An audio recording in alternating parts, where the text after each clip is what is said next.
ከ30 ዓመት እስከ 60 ዓመት የሆናችሁ ምናልባት ሴቶች ከሆናችሁ ወይ ደግሞ ወንዶች ከሆናችሁ ይሄ ቪዲዮ ለእናንተ ነው። እስከ መጨረሻው ድረስ እንድትከታተሉ መልእክቴ ነው። እንግዲህ የሰው ልጆች የተለያዩ ባህሪያት አላቸው። በተለይ እድሜን ተከትሎ የሚመጡ አሉ። የእሳትነት ጊዜ፣ የንፋስነት እድሜ፣ የውሃነት እድሜ የሚባል ነገሮች አሉ። አንዳንድ እድሜ ላይ በጣም ሲበዛ እሳት የምንሆንበት እድሜ አለ፣ ውሃ የምንሆንበት እድሜ አለ፣ የንፋስነት እድሜ ደግሞ አለ።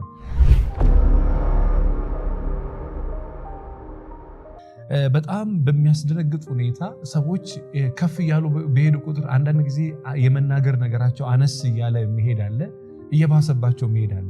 የመቆጣት ነገራቸው እያነሰ መሄድ አለ፣ እየባሰባቸው መሄድ አለ። የኬርለስነት ነገራቸው እያነሰ መሄድ አለ፣ እየባሰባቸው መሄድ አለ። አምባገነንነቱ፣ ስድቡ፣ ገንዘብ መቋጠሩ፣ አንዳንድ ነገሮች እየባሰባቸው መሄዱ አሉ፣ እየቀነሰባቸው መሄዱ። በጣም ብዙ ሺህ ሴቶች በትዳር ውስጥ ነገ ሊስተካከል ይችላል። በጣም ብዙ ሺህ ወንዶች በትዳር ውስጥ ነገ ልትስተካከል ትችላለች ብለው አንድን ቀን በመተው 2 ቀን በማለፍ 3 ቀን በማለፍ 4 ቀን በማለፍ ያ 4ቱ ቀን 4 ዓመታት 4ቱ ደግሞ 12 ዓመታት በመሆን 12 ዓመቱ ደግሞ አልፎ 20 ዓመት 30 ዓመት በትዳር ያው ነገር እንዳለ በትዳር እየተጨቃጨቁ የኖሩ ባልና ሚስቶች አሉ። በነገራችን ላይ በትዳር ውስጥ አንዳንድ ችግር የሚፈታ አይደለም ብለው ከዚህ የተነሳ አንዳንዱን ችግር ተቀብለሽ መኖር ያለብሽ ችግር ነው። አንዳንዱን ችግር መፍታት ያለብሽ ችግር ነው። አንዳንዱ ከባለቤትህ ባህሪ የማይፈታ ነው፣ አንዳንዱ የሚፈታ ነው። በዛ ላይ ደግሞ በጣም በሚያስደነግጥ ሁኔታ አንዳንዱ ችግር የሚፈታው በሴክስ ነው፣ አንዳንዱ ችግር የሚፈታው በጸሎት ነው፣ አንዳንዱ ችግር የሚፈታው በንግግር ነው። አንዳንዱ ችግር ደግሞ ጊዜ ነው የሚፈታው። አንዳንዱ ችግር ራሱን በራሱ ነው የሚፈታው። አንዳንዱን ችግር ደግሞ ተቀበለ ነው የምንኖረው። አንዳንዱን ችግር ደግሞ በመቻል ነው የምናሳልፈው። በነገራችን ላይ አንድ ሴት አንድ ወንድ ጋር ያስፈለገችው፣ አንድ ወንድ ደግሞ አንድ ሴት ጋር ያሳለፈው በሱ በኩል የሚታየውን ጎዶሎነት፣ በኬርለስነት በኩል፣ ገንዘብ ባለማውጣት በኩል፣ በቃላት በኩል፣ በሆነ በኩል በሱ በኩል ያለውን ክፍተት እሷ ለመሙላት ነው። እሷ እዛ ቦታ ያስፈለገች። በጣም ተዋዳችሁ፣ በጣም ተፈቃቅራችሁ፣ ተጋብታችሁ ባልጠበቃችሁት ሁኔታ አሁን መከባበር፣ መተሳሰብ፣ መደማመጥ፣ መተማመን ያቃታችሁ በእያንዳንዱ ትንሽ በሚባሉ ነገሮች ጭቅጭቅ በቤታችሁ የበዛ ይሄን ጭቅጭቅ ለመፍታት ሽማግሌ ያስገብታችሁ ራሳችሁን ሞከራችሁ፣ አውርታችሁ መግባባት አቅቷችሁ እንዳትፋቱም ችግር የሆነባችሁ፣ አብራችሁም እንዳትኖሩ ችግር የሆነባችሁ፣ ወደፊትም መሄድ ወደኋላ መመለስ፣ ከሷ ጋር መኖርም ያለሷ መኖርም ከሱ ጋር መኖርም ያለሱ መኖርም ችግር የሆነብሽ ወይ ደግሞ ችግር የሆነባችሁ ሰዎች በእርግጠኝነት ይሄ ስልጠና ለእናንተ ነው። ቤታችሁ ሆናችሁ አዲስ አበባም ሆኑ ክፍለ ሀገርም ሆኑ ውጭ ሀገርም ሆኑ በኦንላይን ቤታችሁ ውስጥ ሆናችሁ በሳምንት 2 ቀን ለአንዳንድ ሰዓት ስልጠና በመውሰድ የቤታችሁን ችግር መቅረፍ ትችላላችሁ፣ መፍታት ትችላላችሁ። ለበለጠ መረጃ 09774050 ላይ ደውሉ። አድራሻችን መገናኛ ስለሺ ህንፃ 3ኛ ፎቅ ነው። አንድ ወንድ ሚስቱ ጋር ያስፈልገው ሚስቱ ምናልባት ተናጋሪ ከሆነች፣ ምናልባት ኃይለኛ ከሆነች፣ ምናልባት ቅጡ ከሆነች፣ ምናልባት ራሷን መቆጣጠር የማትችል ሴት ከሆነ እሱ እዛ ቦታ ያስፈልገው የእሷን ደካማ ጎን ለመሙላት ነው። አንዳችን ጋር ያስፈልገው ለምንድነው? የአንዳችን ረዳት። ለምሳሌ ግንበኛ የግንበኛ ረዳት ይቀጥራል። ለምንድነው ረዳት የሚቀጥረው? እንዲያግዘው። ወጥ ቤት የወጥ ቤት ረዳት አላት። ለምንድነው ወጥ ቤት ረዳት የምትቀጥረው? እንድታግዛት። ካላገዘቻት ያ ረዳትነቷ ምን ጋር ነው? አንድ ሙያተኛ የሆነ ረዳት አለው። የትኛው ሙያተኛ የሆነ ረዳት፣ ያንን ረዳት ለምንድን ነው የፈለገው? እንዲያግዘው። ካላገዘው ረዳት ይባላል? ረዳት አይባልም። የሆነ በሱ በኩል የሚታየውን ክፍተት እሱ መስራት የማይችለውን ያኛው እንዲሰራው፣ ይሄኛው ሲሰራ ደግሞ ይሄኛው አጋዥ ሆኖ በጋራ የተሻለ ስራ እንዲሰሩ። ባልን ሚስትን ያገባው እንድታግዘው፣ ረዳት የምትሆነው ሴት የተፈጠረችለት እንድታግዘው፣ ረዳት የሚሆናት ወንድ የተሰጣት እንዲያግዛት እንዲያበረታት ነው።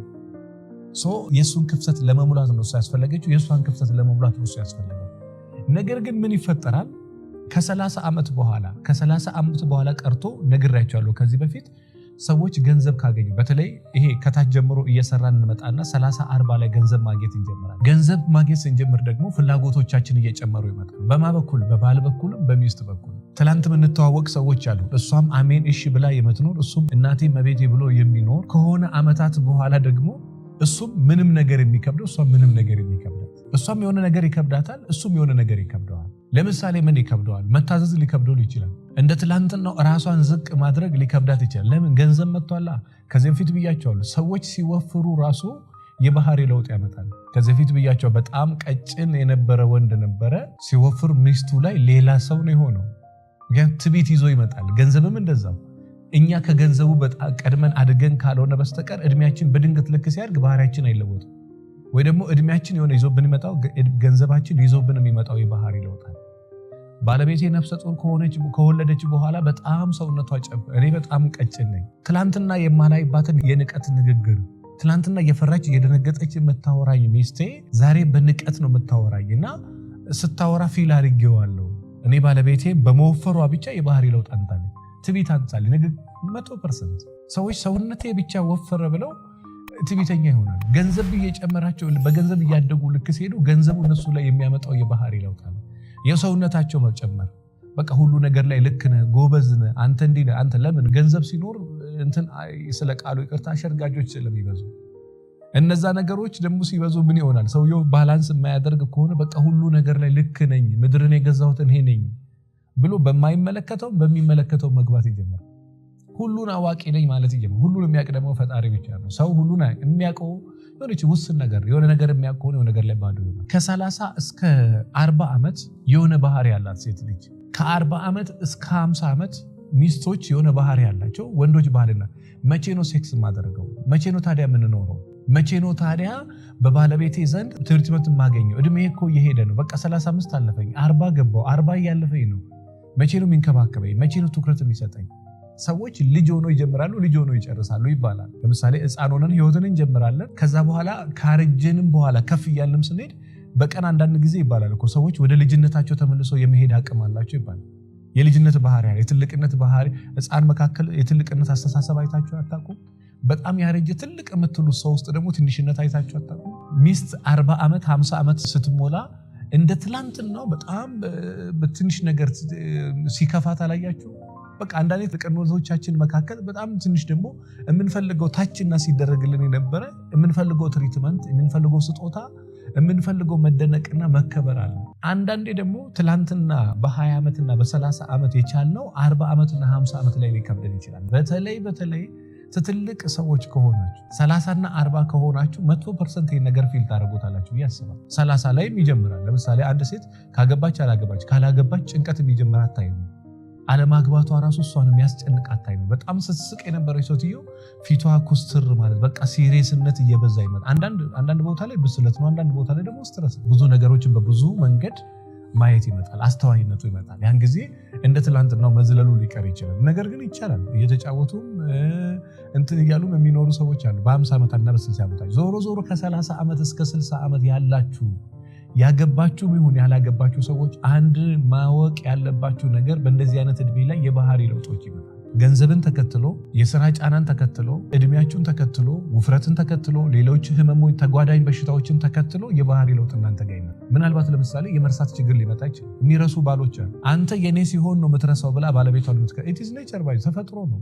የሰው ልጅ መተኛትና መርሳት ባይኖር ነው ይባላል። ተፈጥሮ ቢሆንም መርሳት፣ ከመጠን በላይ መርሳት ግን በራሱ ችግር ነው።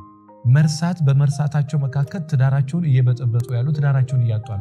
አውቆ አይደለም የሚረሳው፣ አውቆ እንደማይረሳ ሚስቱ ታውቃለች። እንደ አንዳንዱ ነገር ላይ ደግሞ ለምንድን ነው የምታስታውሰው? ይሄ ሲሆን ነው እንደምትረሳው ብላ ደግሞ ከባለቤቷ ጋር ትጨቃጨቃለች። ሚስትም ከእድሜ ጋር ምናልባት በ30 ቤት፣ ምናልባት በ40 ቤት፣ ምናልባት በ50 ቤት አንዳንድ ነገር መርሳት ትጀምራል። ይሄ ተፈጥሮ ይዞት የሚመጣው ነው። በነገራችን ላይ ሰውነታችን በማንነታችን በተፈጥሯችን እኔ ላይም አንተ ላይም ማንም ላይ ሊሆን የሚችል ነው። ስለዚህ ምንድነው ፖይንቱ? እድሜን ተከትሎ ገንዘብን ተከትሎ የሚመጣ የባህሪ ለውጥ አለ ነው ፖይንት። እድሜን ተከትሎ ገንዘብን ተከትሎ ህመሞችን ተከትሎ የሚመጣ የባህሪ ለውጥ አለ። ማላይ ሚስት ላይ፣ ማላይ ባል ላይ። ስለዚህ ምን ይፈልጋል ነው ፖይንቱ? በጣም ጥንቃቄ ይፈልጋል። ባልና ሚስቶች በእንደዚህ አይነት እድሜ ላይ አደገኛ ፉክክር ውስጥ ሊገቡ ይችላል። አደገኛ እልህ ውስጥ ሊገቡ ይችላል። ሲዋደዱም እስከ መዋደድ ጥግ ድረስ፣ ሲጠላሉም ደግሞ እስከ ጥላቻ ጥግ ድረስ። እኔ በ36 ዓመት ትዳራቸው የተፋቱ ባልና ሚስቶች አውቃለሁ። ለምን? እሱ አልሸንፍም ገንዘብ አልሰጥም፣ እሷም ደግሞ ለምን ትላንትና ችያለሁ ዛሬ መቻል አቅም የለኝም ብላ ትላንትና ችላለች ዛሬ ደግሞ ይመቻል። አዎ እኔ ምናልባት አዲስ ያላገባችሁ ሰዎች ካላችሁ የምትችለውንና ማስችለውን ነገር ቀድመ አስተካክል። አንዳንዶቻችን በሞራል ትላንትና እንችለዋለን የማንችለውን ሁሉ እንችላለን ብለን እንገባለን። በኋላ ላይ ግን እየከበደን ይመጣል። ምን ሆኜ ነው ትላንትና እንላለን። ትላንትና መካሪ የለብኝም ነበር ወይ እንላለን። የምትችሉትና የማትችሉትን ለይታችሁ ይሄ ነገር አልችልም ፕሊስ ብላችሁ ለማስተካከል ሞክሩ። ካደገ በኋላ ግን ባለቤትሽ ትላንትና የሌለውን ማንነት በጣም ስጦታ የሚሰጥ በጣም የሚንከባከብ በጣም ፍቅር የሚሰጥ በጣም ሌላ ሰው እንዲሆን ምን የሚባል አለ? ቆጡን አውርድ ብላ የብብቷን ጣለች የሚባል ነገር አለ። ባለቤቴ ትላንትና የሌለውን ማንነት በ40 ዓመትና በ50 ዓመት በጣም ጄኒውን በጣም አለባበሱ በጣም ምኑ ሴክስ ላይ ምን ላይ እንደዚህ እንዲሆን እፈልጋለሁ ብለሽ ያለውን የትላንትናው ማንነት እንዳታሳጭው በጣም ተጠንቀቂ። ባለቤትን የምትለብስ በጣም አለባበሷ ላይ አካሄዷ ላይ አነጋገሯ ላይ የሆነ ነገር አይምሮዋ ላይ ሰራለሁ ብለ አዲስ ማንነት ለዋ ላይ ገነባለሁ ብለ የነበራትን ማንነት አሳጥሳት ቁጭ እንዳትል። ምክንያቱም ይሄ አዲስ ነገር ማስለመድ ስትፈልጉ እንደ ትላንትና ለምሳሌ ትላንትና እኔ በነገራችን ላይ በዚህ ጉዳይ በጣም ብዙ ብሎ ባልና ሚስት ስለማውቅ ነው። በቃ ጊዜ አይሰጠኝም ማለት ስራ ትቶ በሚሊዮን ከስሮ ቁጭ አለ። እሷ ጋር ቁጭ ማለት ብቻ ምን ዋጋ አለው? ስልኩን ይተዋል። ስልኩን ተዋል። እግር ኳስ ነበር፣ እግር ኳሱንም ተዋል። የገንዘብ ችግር ነበር፣ የገንዘቡም ችግር ተፈታ። የሆነ ሌላ ችግር ተፈታ። መጨረሻ ላይ ምን ሆኖ ተገኘ? የሷ ፍላጎት የማይቆም ይሄ ገደብ አልባ አለ አይደለ? ለምሳሌ የሆነ ጊዜ ገንዘብ ትላለ፣ ገንዘብ ሲሰጡ ደግሞ ጊዜ ስጡኝ የሚሉ አሉ። ጊዜ ሲሰጧቸው ደግሞ ሌላ ነገር በቃ ፍላጎታቸው የማይቆም አለ። በወንድም በቃ ልበሺ ይላታል፣ ከለበሰች ደግሞ ጊዜ ይላታል። ጊዜ ስትለው ደግሞ ልጆችን ቴክ ኬር አላረግሽም፣ እሱ ሲል ደግሞ ምግብ አልሰራሽም ይላል። በቃ ፍላጎቱ የማይቆም ሰው አለ፣ ፍላጎቷ ማትቆም ሴት አለ። በመጠን በገደብ ቢሆን ጥሩ እንጂ አንዳንድ ጊዜ ራሳችን ላይ ያላወጣነውን ህግ ሰዎች ላይ እንዲያርግ ማለት ባይሆን ቤታችንን ያፈርሳል እንጂ ላያስተካክል። ሰው አዲስ ማንነት ሰው ላይ መገንባት ስትፈልጉ የነበረውን አፍርሰው አይደለም፣ ቀስ ብላችሁ ነው ሼፕ የምታደርጉት በአመታት መካከል።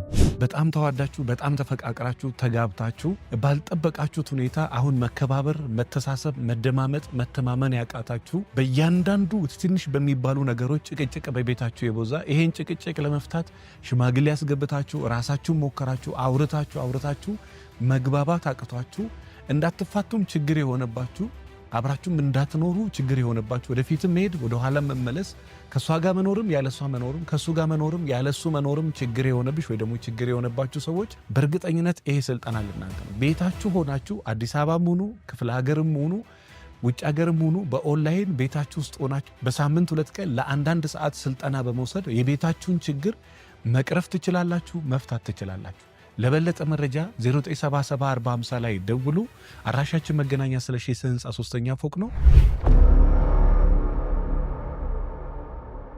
40 ዓመት ውስጥ 30 ዓመት ውስጥ ትዳራችሁ በጣም ጥንቃቄ ይፈልጋል። 50 ዓመት ውስጥ ትዳራችሁ ጥንቃቄ ይፈልጋል። በ60 ዓመታቸው ኦርቶዶክስ ከሆኑ በመቁረቢያቸው ሰዓት፣ ፕሮቴስታንት ከሆኑ ሙስሊሞች ከሆኑ ብቻ ወደ ፈጣሪያቸው በይበልጥ በሚመለሱበት እድሜ ላይ የተለያዩ ባልና ሚስቶች አሉ። በተቻላችሁ መጠን በእንደዚህ አይነት እድሜ ላይ ያላችሁ ሰዎች እድሜያችሁ ጥንቃቄ ይፈልጋል።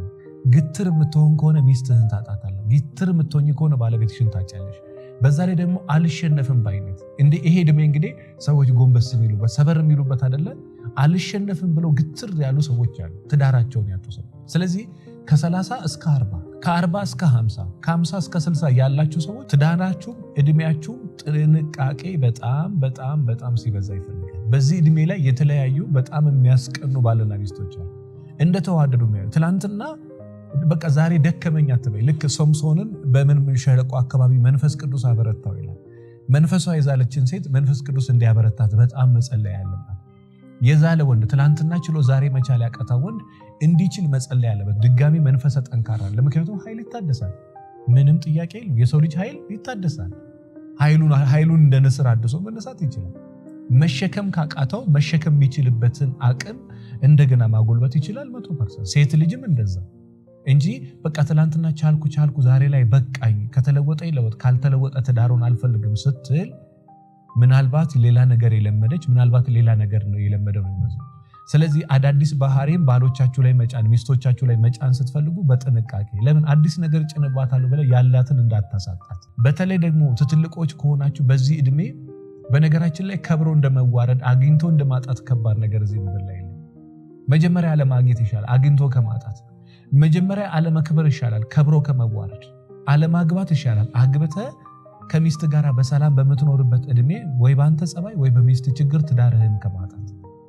አግብተሽ መጨረሻዬ ይመር በምትይበት ሰዓት ላይ ከባልሽ ጋር በሰላም አንቱ ተብለሽ በምትኖሪበት ወይዘሮ ተብለሽ በምትኖሪበት ከመፍታት መጀመሪያ ለመፍታት ይሻላል። ከአቅማችሁ በላይ ከሆነ ምንም ማድረግ። ስለዚህ ከ30 ዓመት እስከ 40 ያላችሁ በጣም ተጠንቀቁ። ከ40 እስከ 50 ያላችሁ በጣም ተጠንቀቁ። ከ50 ደግሞ እስከ 60 ዓመት ያላችሁ ባልና ሚስቶችም በፍቅር ዓለም አብራችሁም ያላችሁ ሰዎች በጣም ሲበዛ ጥንቃቄ ይፈልጋል። ምክንያቱም ገንዘብን ተከትሎ ህመምን ተከትሎ እድሜን ተከትሎ የሚመጣ የባህሪ ለውጥ አለ።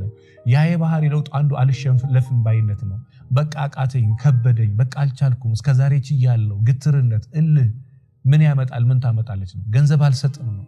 ይሄ ደግሞ ቤታችሁን ዋጋ የከፈልክባትን ሚስትን እንድታጣት ያደርጋል። ዋጋ የከፈልሽበትን ባለቤትሽ እንድታጭ ያደርጋል። እናንተ ደግሞ ስትበተኑ በጣም በሚያሳዝን ሁኔታ በእናንተ ሰበብ የሚበታተን ብዙ ነገር አለ፣ ልጆቻችሁን ጨምሮና በጣም አስተዋይ በሳል ወንድ ከሆንክ በዚህ እድሜ ላይ በጣም ሲበዛ ተጠንቀቅ። ስሜቶችን የቱን ቦታ መቀነስ እንዳለብህ፣ የቱ ቦታ መናገር እንዳለብህ፣ የቱ ቦታ ዝም ማለት እንዳለብህ። አንዳንዴ ባይዘው መሸነፍ ፍቅር ነው። ክርስቶስ ጎንበስ ብሎ የደቀ መዛሙርቱን እግር አጠበ ይላል። ከነሱ በታቸው ነው አይደለም። ልብ ትልቅ ሲሆን ጎንበስ ነው የምትለው። ጎንበስ ያለው ጌታ ለደቀ መዛሙርቱ ጎንበስ ያለው ትትና ፍቅርን ለማስተማር ስለ ፍቅር ስትል ጎንበስ ስትል ለሚስት አንዳንዴ ስትሸነፍ አውቃ የተሸነፍከው ከሷ በታቸው ነው አይደለም፣ ወይ ደግሞ ከሷ በላይ ሆነ አይደለም። ስለ ፍቅር ነው ለሚስት ጎንበስ ስትል። በቃ አንዳንድ ቦታ ላይ እሷ ተሸንፋለህ 30 ዓመት ከኖረች አንተ ደግሞ ተሸንፈህ ከዛ በኋላ 30 ዓመት ብኖር ትዝሩት ነው ምንም ማለት አይደለም። ሴት ልጅም ረጅም ዓመት ተሸንፎልሽ ከኖረ ከዛ በኋላ ደግሞ ተሸንፈሽ ብትኖሪ ፍቅር ነው። ጎንበስ ማለት ይሄ የክብርና የውርደት ጉዳይ አይደለም። ጎንበስ ማለት የልብ ጉዳይ። ልብ ትልቅ ሲሆን ለትንሿ ሕፃን ሳቀር ጎንበስ ትላለህ። ልብ ትልቅ ነው። ልብ ትልቅ ከሆነ ብዙ ነገር ትሸከማለህ። ስለዚህ በተቻላችሁ መጠን ለሚስቶቻችሁ ጎንበስ ማለት ክብር ነው። ለባል ጎንበስ ማለት ባይዞ ክብር ነው። በተለይ በእስልምናውም በክርስትናውም እግዚአብሔርን የምትፈሩ ሰዎች ከሆናችሁ ይሄ ለእናንተ ትልቅ ነገር አይደለም። በነገራችን ላይ እኛ ሀገር ነው እኮ ጫማ ማሰር እንደ ፍቅር የምናየው እኛ ሀገር። ለባል እግር ማጠብ እኮ እንደ ፍቅር የሚታይበት ሀገር ፍቅር አይደለም። ይሄ ሰራተኛ ታደርገዋለች፣ መንገደኛ ያደርገዋል፣ ማንም ያደርገዋል። ኦቨር እኛ አድርገን ስለማናቅ በቃ እግር ማጠብ፣ ባሏን መንከባከብ፣ ሸሚዝ ተኩሳ ምግብ መስሎ ይሄ እንደ ፍቅር ነው የሚታየው። በቃ ሴት ልጅ ይህን ስታደርግ ትልቅ ፍቅር አገር። ይሄ እኮ ተራ ነገር ገንዘብ ይገዛዋል። ይሄ በገንዘብ ማድረግ ትችላለህ። ከሚስት የምትጠብቀው ገንዘብ የማይገዛቸው ነገሮች እንድታደርግልን። ወንድ ልጅም ለሴት ልጅ የሆነ መኪና ሲገዛ እንደ ፍቅር ይታያል። መኪና መግዛት እኮ መሰረታዊ ነገር ነው። ቻይና 1.8 ቢሊዮን ህዝቧ እኮ መኪናና ቤት ገዝታ ተጠብቃለች አይደለ? ይሄ ለሚስት መኪና መግዛት ይሄ ፍቅር መግለጫ ነው እንጂ እኛ ብዙ በዛ ደረጃ ስላልሄድን ለሚስቶቻችን ዋጋ እስከ ጥግ መክፈልን ስላለመር ነው። ለባሎች እስከ ጥግ ድረስ እንደሚገባቸው ነፍስ እስከ መስጠት እንደሚገባቸው ስለማናቅ ጫማ ማሰር፣ ለባል ጥፍር መቁረጥ እንደ ፍቅር አድርገን እንደ ትልቅ ነገር አድርገን እናወራለን። ለሚስት የሆነች ነገር መግዛት እንደ ትልቅ ነገር፣ አስቤዛ በወርን 100,000 200,000 በሚስት ስም መኪና መግዛት፣ ቤት መግዛት፣ ፎቅ መስራት፣ ፋብሪካ ይሄ እንደ ትልቅ አድርገን እናስባለን። ህይወቷን እኮ ነው የገበረችው። ባይዘው ሰው ከዛ በላይ ይገባታል። ህይወቱን ነው ላንቺ የሰጠው። ሌላ ሴት ማግባት ሲችል እሷ ትሻለኛለች፣ እሷን ያገባው ሰው ከዛ የተሻለ ይገባል። ህይወትሽንም ይገባዋል። ሰው ህይወት የሚሰጠው ለክርስቶስ ቢሆን በተቻላችሁ መጠን ከ30 እስከ 40 ከ40 እስከ 50 ከ50 እስከ 60 ያላችሁ ባልና ሚስቶች ይሄን በጣም በተጠንቀቅና በማስተዋል ሄዱ ለማለት ወዳለው። በዚህ ጉዳይ በቀጣይም ከእድሜ ጋር ከጤና ጋር ይመጡትን በድጋሚ በደንብ ለማየት እንሞክራለን። አመሰግናለሁ በጣም። ቤቴ ሰላም አደረም፣ ቤቴ ውስጥ ያለውን ችግር ማስተካከል እፈልጋለሁ ምትሉ ኢትዮጵያ ውስጥ ያላችሁ ከቤታችሁ ሆናችሁ ማንም ሳይሰማ ጎረቤት፣ ዘመድ፣ ጓደኛ ሳይሰማ እዛው ቤታችሁ ቁጭ ብላችሁ መኝታችሁን በሩን ዘጋ አድርጋችሁ ልጆች ሳይሰሙ ቤታችሁ ቁጭ በማለት ስለ ትዳራችሁ በመማከር ስልጠና በመውሰድ ትዳራችሁን ሰላም ማድረግ እንደምትችሉ ታውቃላችሁ። ይሄን ካወቃችሁ እንግዲህ 09774050 ላይ ደውሉ። በኦንላይን ስልጠናዎች ያሉ ስልጠናዎችን መውሰድ ትችላላችሁ። ክፍለ ሀገር ያላችሁ፣ አዲስ አበባም ያላችሁ፣ ውጭ ሀገርም ያላችሁ ስልጠናውን በኦንላይን መውሰድ ትችላላችሁ። ዘውትር ቅዳሜ ከ8 ሰዓት እስከ 10 ሰዓት ባልና ሚስቶች ካላችሁ ትዳራችሁ ላይ መስራት፣ ቤታችሁ ላይ መስራት የምትፈልጉ ከሆነ ይሄ ስልጠና ለእናንተ ነው። 09774050 ላይ ደውሉ። አመሰግናለሁ።